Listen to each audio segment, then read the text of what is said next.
할렐루야, 반갑습니다. 오늘은 요한계시록 21장 1절에서 8절 새하늘과 새 땅이라는 제목으로 말씀 나누겠습니다.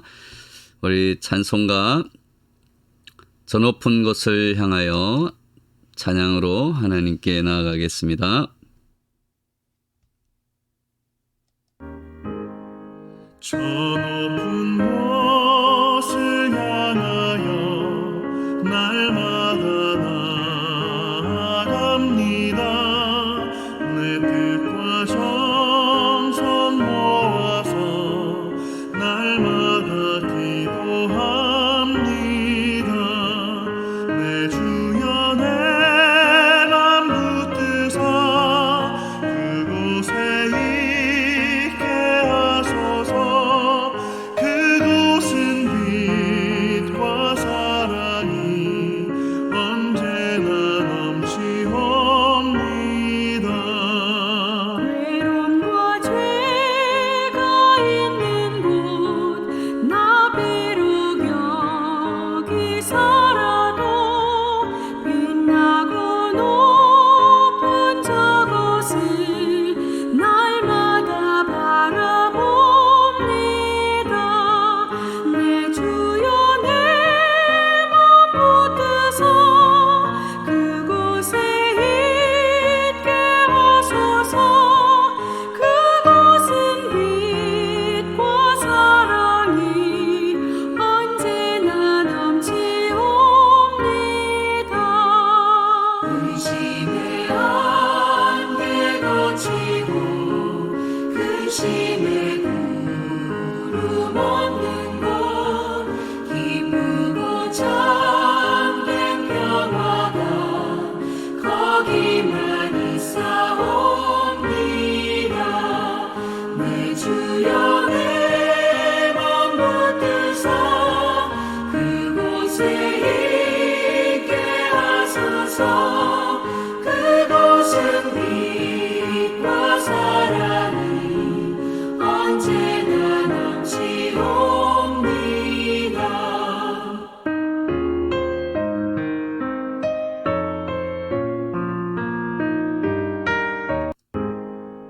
험하고 높은 이 길을 싸우며 나아갑니다.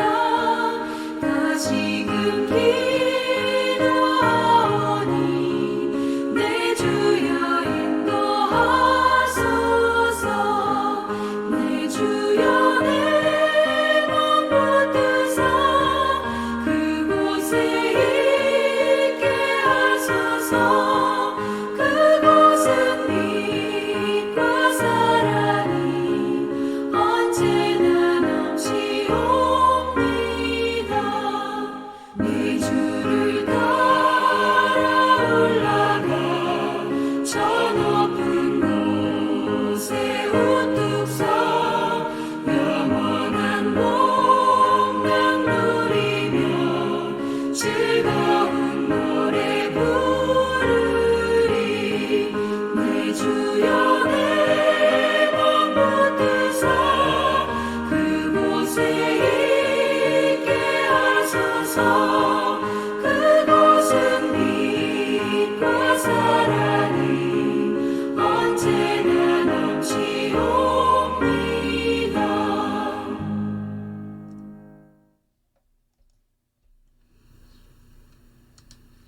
할렐루야. 날마다 저 높은 곳을 향하여 주님과 함께 동행하며 나아가는 저와 여러분 되시기를 바랍니다. 요한계시록 21장 1절에서 8절 같이 읽도록 하겠습니다. 요한계시록 21장 1절에서 8절 또 내가 새하늘과 새 땅을 보니 처음 하늘과 처음 땅이 없어졌고 바다도 다시 있지 않더라. 또 내가 보매 거룩한 성 새 예루살렘이 하나님께로부터 하늘에서 내려오니 그 준비한 것이 신부가 남편을 위하여 단장한 것 같더라. 내가 들으니 보좌에서 큰 음성이 나서 이르되 보라 하나님의 장막이 사람들과 함께 있음에 하나님이 그들과 함께 계시리니 그들은 하나님의 백성이 되고 하나님은 친히 그들과 함께 계셔서 모든 눈물을 그 눈에서 닦아주시니 다시는 사망이 없고 애통하는 것이나 곡하는 것이나 아픈 것이 다시 있지 아니하리니 처음 것들이 다 지나갔음이러라.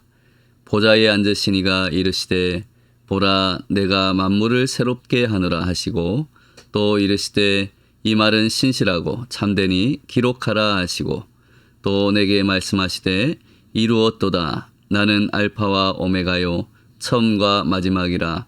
내가 생명수 샘물을 목마른 자에게 값없이 주리니 이기는 자는 이것들을 상속으로 받으리라. 나는 그의 하나님이 되고 그는 내 아들이 되리라. 그러나 두려워하는 자들과 믿지 아니하는 자들과 흉악한 자들과 살인자들과 음행하는 자들과 점술가들과 우상 숭배자들과 거짓말하는 모든 자들은 불과 유황으로 타는 못에 던져지리니 이것이 둘째 사망이라. 아멘. 오늘 말씀은 사도 요한이 본 마지막 환상이라고 할 수 있습니다. 1절에 또 내가 새하늘과 새 땅을 보니 라고 말씀합니다. 사도 요한은 예수님의 인도하심 속에서 마지막 때에 이루어질 일들에 대한 비전을 계속 보았습니다. 이제 마지막으로 그는 새하늘과 새 땅, 곧 새 예루살렘에 대한 계시를 봅니다. 그것은 바로 영원한 하나님 나라에 대한 비전, 궁극적인 천국, 종말론적인 천국을 말합니다. 우리는 하나님 나라 천국의 개념이 세 가지로 구분되어 나타나고 있다고 배웠습니다. 첫째는 현재적 의미의 하나님 나라입니다. 이것은 오늘날 이 역사 안에 있는 천국입니다. 하나님의 나라라고 말하는 것이 더 정확한 개념이 될 수 있겠습니다. 하나님의 나라, 하나님이 다스리시는 왕국에서 제일 중요한 것은 바로 왕권, 왕의 권위입니다. 우리의 왕은 하나님이시고 예수님이시고 성령님이십니다. 예수님께서 우리 안에 오셔서 다스리기 시작하십니다. 부활 승천하신 주님은 아직도 성령님을 통해서 우리를 다스리고 계십니다. 왕이신 예수님의 통치를 받고 그 말씀을 따라 살아가는 사람들을 통해서 예수님의 통치는 이 지상에서 확장되어 갑니다. 이것이 현재적 의미의 하나님 나라. 우리 성도들을 통해서 하나님 나라가 확장되어 감으로써 하나님의 통치가 이루어지는 이 땅에서의 현재적 의미의 하나님 나라라고 설명할 수 있습니다. 두 번째는 사후의 천국을 이야기할 수 있습니다. 우리가 보통 천국에 갈 확신이 있습니까? 그리고 우리가 소천하신 분들을 지금 천국에서 편히 안식을 취하고 있습니다. 하나님 품 안에서 영원한 안식을 취하고 있습니다라고 표현할 때 말하는 천국이 바로 이에 해당하는 두 번째 사후의 천국을 말하는 것입니다. 고린도후서 12장에서 사도 바울은 자신이 어느 날 하나님의 신비로운 경륜 가운데 셋째 하늘에 갔다 왔다고 고백하고 있습니다. 셋째 하늘 곧 하나님의 낙원에서 그는 인간의 말로 표현할 수 없는 놀라운 것을 목격했다고 했습니다. 그가 본 것은 바로 사후의 천국이라고 할 수 있겠습니다. 우리가 죽어서 그 영원히 거할 아브라함의 품이라고 설명된 곳도 아마 사후의 천국을 의미할 것입니다. 성경학자들 가운데는 우리의 영혼이 하나님 앞에서 주님의 재림을 기다리고 있다는 의미에서 이 천국을 중간기적 천국이라고 말하는 사람들도 있습니다. 셋째는 종말론적인 천국, 오늘 말씀에서 말하는 새하늘과 새 땅입니다. 종말론적인 천국은 완성된 천국입니다. 이 천국은 우리가 부활하여 영화롭게 된 몸으로 몸과 영혼이 하나가 되어 하나님의 영광을 누리게 될 천국을 이야기합니다. 그 천국은 땅 위에서 완전히 새롭게 이루어지는 천국일 것입니다. 주기도문 가운데서도 하나님의 뜻이 하늘에서 이루어진 것처럼 땅에서도 이루어지다라고 말씀하고 있습니다. 그런 의미에서 요한계시록 오늘 우리가 읽은 21장의 무대의 초점이 땅이라고 볼 수도 있겠습니다. 마지막 천국은 이 땅에서 이루어질 것입니다. 2절을 우리 한번 같이 읽어보겠습니다. 2절 말씀.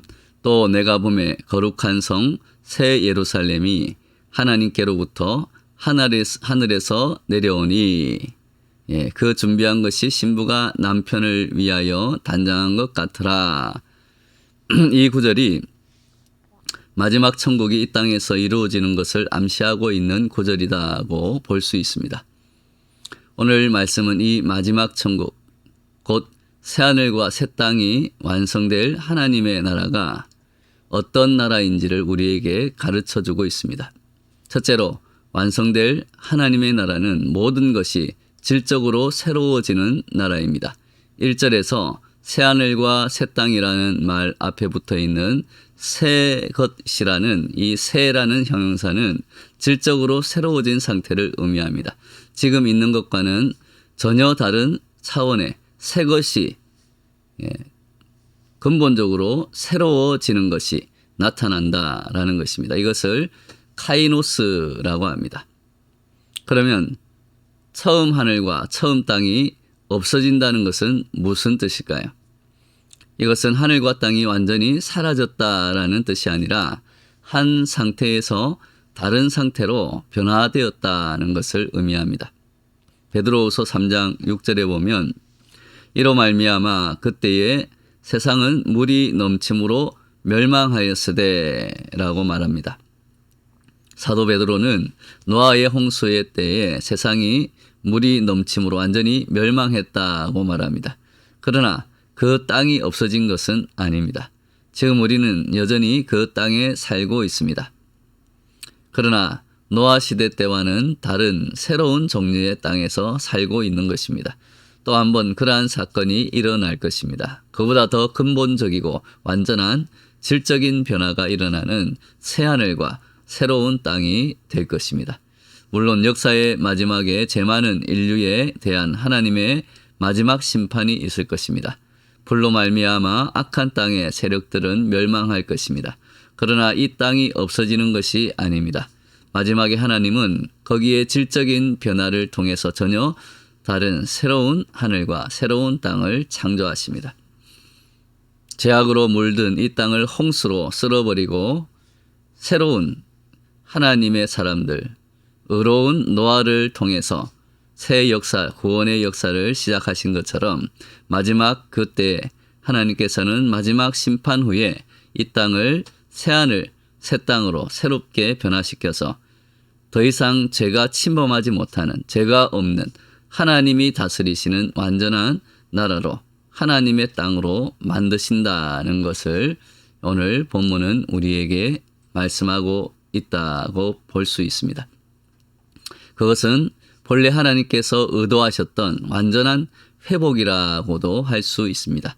인간에 대해서 마찬가지로 이 땅에 대해서도 하나님은 구원과 회복의 계획을 가지고 계십니다. 성경에는 땅의 회복에 대한 하나님의 약속이 매우 많이 나타나고 있습니다. 시편 37편 29절에 보면 의인이 땅을 차지하며 거기서 영원히 살리로다고 말합니다. 또 마태복음 5장 5절 온유한 자는 복이 있나니 그들이 땅을 기업으로 받을 것이며 라고 말씀하십니다. 우리가 마지막에 얻게 될 최후의 영원한 기업, 그것은 질적으로 완전히 새로워진 회복된 땅입니다. 우리는 하나님의 창조 의도와 영광이 완전히 회복된 그 땅, 새하늘과 새 땅에서 살게 될 것입니다. 지금 우리는 인간의 죄와 타락으로 말미암아 함께 타락한 하늘과 땅을 보며 살고 있습니다. 자연을 가만히 들여다보면 동물과 동물 사이에도 피 흘리는 싸움이 있고 서로 먹고 먹히는 그러한 쇠사슬이 있습니다. 땅은 엉겅퀴와 가시를 냅니다. 우주는 온통 신음과 고통하는 소리로 가득 차 있습니다. 사람이 타락하여 저주를 받을 때 온 우주 만물도 함께 저주를 받게 되었습니다. 그러나 인간의 구원 계획이 완성될 때에 이 저주받은 우주도 또 자연계도 질적으로 완전히 새롭게 되어 죄와 죽음의 영향이 없는 하나님이 본래 창조하신 하나님의 영광이 완전하게 드러나는 영광스러운 우주와 피조물로 회복될 것입니다. 그때가 바로 로마서 8장 21절에서 바울 사도가 우리에게 한 약속이 실현되는 때입니다. 그 바라는 것은 피조물도 썩어짐의 종노릇한 데서 해방되어 하나님의 자녀들의 영광의 자유에 이르는 것이니라. 우리의 탄식이 끝나는 날 자연의 탄식도 끝나게 됩니다. 우리는 오늘 저녁에 하나님 나라가 완성이 되어 그 모든 것이 회복된 질적으로 완전히 새로워진 새하늘과 새 땅에서 우리가 다시 만나는 날을 소망하며 기도해야 할 것입니다. 둘째로 완성될 하나님의 나라는 하나님의 임재로 충만한 나라입니다. 오늘 3절 말씀 같이 읽겠습니다. 3절 내가 들으니 보좌에서 큰 음성이 나서 이르되 보라 하나님의 장막이 사람들과 함께 있음에 하나님이 그들과 함께 계시리니 그들은 하나님의 백성이 되고 하나님은 친히 그들과 함께 계셔서 함께라는 말이 3번이나 강조되어 나오고 있습니다. 지금도 하나님은 우리와 함께 계시지만 그때가 되면 우리는 하나님의 임재를 완전히 충만하게 경험하게 될 것입니다. 하나님의 나라에서 가장 중요한 분은 누구이십니까? 바로 왕되신 하나님, 왕되신 예수님이십니다. 하나님을 사모하는 사람은 하나님의 나라를 사랑할 것입니다. 우리가 천국을 사모해야 할 가장 중요한 이유는 거기에 우리가 사랑하는 하나님과 예수님이 충만하게 계시기 때문입니다. 셋째로 그곳은 죄로 말미암은 죽음과 모든 고통이 없는 나라입니다. 4절 말씀 같이 읽겠습니다. 모든 눈물을 그 눈에서 닦아주시니 다시는 사망이 없고 애통하는 것이나 곡하는 것이나 아픈 것이 다시 있지 아니하리니 처음 것들이 다 지나갔음이러라. 아멘. 하나님 나라에 들어가서 우리들이 최초로 경험하는 하나님과의 교제는 그분이 우리의 눈물을 씻겨 주시는 것입니다. 아무리 행복하게 살았다 하더라도 인생은 고난과 고통의 바다를 항해하는 것과 같습니다. 어떤 착한 사람도 능력이 있는 사람도 죄와 죽음의 고통을 피해갈 수 없기 때문입니다. 그 눈물과 고통을 예수님이 이 땅에 직접 오셔서 가장 나약한 모습으로 임하시고 또한 인간으로서 받을 수 있는 모든 고통과 슬픔, 배신을 당하셨습니다. 그래서 예수님은 직접 그 모든 것을 경험하셨기에 우리의 슬픔과 눈물과 고통을 다 알고 계십니다. 그래서 천국에 들어온 사람들에게 예수님은 이 땅에서 흘렸던 눈물들을 씻겨주면서 고생 많았다고 위로해 주실 수 있는 것입니다. 이 좋은 새하늘과 새 땅을 한번 생각해 보십시오. 넷째로 이 좋은 하나님의 나라는 하나님께서 선물로 우리에게 값없이 주십니다. 6절에 그 사실이 강조되어 있습니다. 6절 말씀 같이 한번 읽어보겠습니다. 또 내게 말씀하시되 이루었도다 나는 알파와 오메가요 처음과 마지막이라 내가 생명수 샘물을 목마른 자에게 값없이 주리니. 아멘. 값없이 주되 목마른 자에게 주듯 원하는 자에게 주시겠다라고 말씀하십니다. 그러니 원하는 자들에게 천국이 유업으로 주어질 수밖에 없는 것입니다. 그러나 이러한 하나님 나라를 원하지 않고 자기의 생각과 탐욕, 쾌락을 쫓아서 이 땅에서 하나님을 떠나 천국을 누려보려고 악을 행하는 자들은 하나님의 나라를 선물로 받지 못할 것입니다. 8절에서 그렇게 경고를 하고 있습니다. 예전에 스카이 캐슬이라는 드라마가 인기를 끌었던 적이 있습니다. 스카이 캐슬로 명칭되는 상위 계층, 그들이 생각하는 천국, 더 높은 하늘의 성에 도달해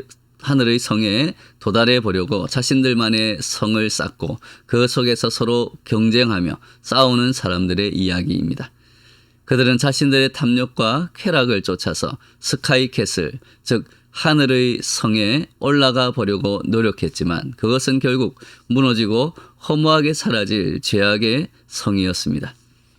사랑하는 여러분, 우리가 소망해야 할 스카이 캐슬, 하늘의 성은 우리의 제약된 탐욕과 쾌락을 위해서 더 많이, 더 높이 모으고 쌓아서 올라가는 것이 아닌 줄로 믿습니다. 하나님께서 약속하시고 값없이 주실 하늘의 성은 인간의 헛된 노력으로 올라가는 것이 아니라 하나님의 은혜로 하늘에서 내려오는 것, 하나님께로부터 선물로 주어지는 것입니다. 다 같이 다시 한번 2절 말씀 읽겠습니다. 2절 말씀. 또 내가 보매 거룩한 성 새 예루살렘이 하나님께로부터 하늘에서 내려오니 그 준비한 것이 신부가 남편을 위하여 단장한 것 같더라. 아멘. 거룩한 성 새 예루살렘은 예수님을 믿고 말씀을 듣고 지켜 행하며 거룩한 삶으로 흰옷을 입고 단장한 신부인 교회와 성도들을 가리킵니다. 예수님을 믿고 말씀을 행하는 사람들은 거듭난 자이기 때문에 종종 실패도 하고 쓰러지기도 하지만 결국 하나님의 은혜와 도우심으로 승리하고야 말 것입니다. 그리고 마침내 이 세상을 이기고 믿음을 지켜 주님 안에 굳게 섬으로써 주께서 마지막에 우리를 위해서 준비하신 놀라운 새하늘과 새 땅을 선물로 받게 되는 것입니다. 영원히 완성된 하나님의 나라, 질적으로 완전히 새로워지는 하나님의 나라, 하나님의 임재가 충만한 하나님 나라, 자신의 백성들에게 거저 주시려고 선물로 준비해 두신 하나님 나라, 그 영원한 천국이 우리들 앞에서 우리를 기다리고 있습니다. 오늘 하루도 거룩한 예수님의 신부로 예수님과 동행하며 하나님의 말씀을 지켜 순종할 때에 말씀으로 승리하는 이기는 자들이 되어서 새하늘 새 땅 하나님이 우리를 위해 준비하신 그 영원한 천국에 거하게 되는 저와 여러분 되시기를 예수님의 이름으로 축원합니다. 아멘.